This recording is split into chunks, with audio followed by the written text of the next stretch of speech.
Good morning to all. Welcome back to your English online classes. Today we will continue बेटा page number 40. इस पे हमारे क्या है बेटा कि प्रोनाउंस दी हुआ 3 टाइप्स के, इसका डिस्क्रिप्शन कर रही हूँ मैं. पोजेसिव प्रोनाउन, पोजेसिव मैंने वही कह रखा है आपको, पहले भी बताया हुआ कि जिस पे हमारा अधिकार होता है, जिस चीज़ पे हमारा अधिकार होता है, that all are called possessive pronouns. Demonstrative pronouns क्या होता है बेटा, जिसकी किसी चीज़ की तरफ इशारा कर रहे होते हैं. फॉर एग्जाम्पल पोजेसिव प्रोनाउन के भी दिए हुए, दिस बुक इज़ माइन, ये बुक मेरी है. The bag on the table is हर्ज, क्या है कि जो बैग पर टेबल पर बैग है वो किसका है, हर्ज, उसका है. The one of the chair is his, इसमें से एक चेयर किसकी है, उसकी है. Take it, it is yours, इसे ले लो, किसका है ये तुम्हारा ही है. दीज पेन्स आर आवर्स, ये पेन किसके हैं, हमारे. दोज वंस आर देयर्स, और ये किसके हैं, उनके. डेमोन्स्ट्रेटिव प्रोनाउंस देखिए बेटा, जिसकी तरफ मतलब इशारा कर, this is Meeta, that is her brother, these are her friends, those are her paintings. उसके बाद रिफ्लेक्सिव प्रोनाउंस देखिए बेटा, एग्जाम्पल्स दिए हुए नीचे. I did this work myself, I myself. She आ जाता है herself, he himself, they themselves, we ourselves. और क्या है नीचे, did you the arctic itself, और डिड यू योर सेल्फ. उसके बाद बेटा कुछ यहाँ पर फिलअप्स दिए हुए हैं, जिसका आपने क्या करना, फिलअप करने थे, प्रोनाउंस लगाना था, proper pronoun. And dash is my science text book, that is my. What is dash doing there, it.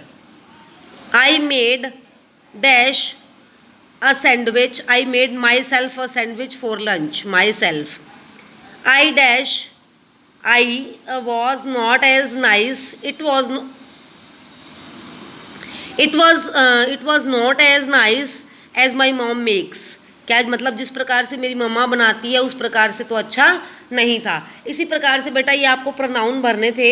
उसके बाद बेटा इंडेफिनेट प्रोनाउन है यहाँ पर E3 पार्ट में. इंडेफिनेट प्रोनाउन, इंडेफिनेट प्रोनाउन में dash is standing behind that curtain, something, कोई तो कुछ, कोई चीज़ तो खड़ी है नहीं, कोई खड़ा होगा, someone standing. Can dash help me with this difficult sum, क्या मेरी कोई मदद कर सकता है, नथिंग तो आएगा नहीं यहाँ पे, एनीवन, कोई मदद कर सकता है. Take dash out of the covered, सब कुछ निकाल लो, कहाँ से, एवरीबडी तो आएगा नहीं, एवरीथिंग, सब कुछ निकाल लो, कहाँ से, कबर्ड, अलमारी से. उसके बाद है बेटा dash uses this blanket, let's give it away, किसी ने इसको यूज़ नहीं किया है, इसे किसी को दे दो. Let's give her dash useful as a birthday present, उसको क्या देते हैं, समवन तो आएगा नहीं बेटा, कोई चीज़ देंगे हम बर्थडे प्रेजेंट पे, किसी को तो दे नहीं देंगे. Dash can work out this problem, मुझे मतलब dash can work out this problem, it actually quite easy, ये बहुत आसान है, तुम मतलब कोई मुझे इस प्रॉब्लम से बाहर निकाल सकता है, एनीवन. उसके बाद बेटा ऐसे ही आगे और दिए हुए हैं. उसके बाद बेटा हमारा इंटेरोगेटिव प्रोनाउन लगाना है. इंटेरोगेटिव पता है बेटा, जो वो क्वेश्चंस बनाते हैं, मतलब क्वेश्चन वाले वर्ड्स होते हैं, वो हमारे को यहाँ पर फिल करना है. Dash was the boy you are talking about, किसके साथ बात कर रहे थे, कौन था वो लड़का. Who. Dash did you say to you, what did you say to you. Who has taken away my eraser, to whom should we give the responsibility of looking after the props. तो बेटा इसी प्रकार से ये आपने exercise, question answer, word meaning learn करने हैं. आज के लिए इतना ही. Thank you and have a great day.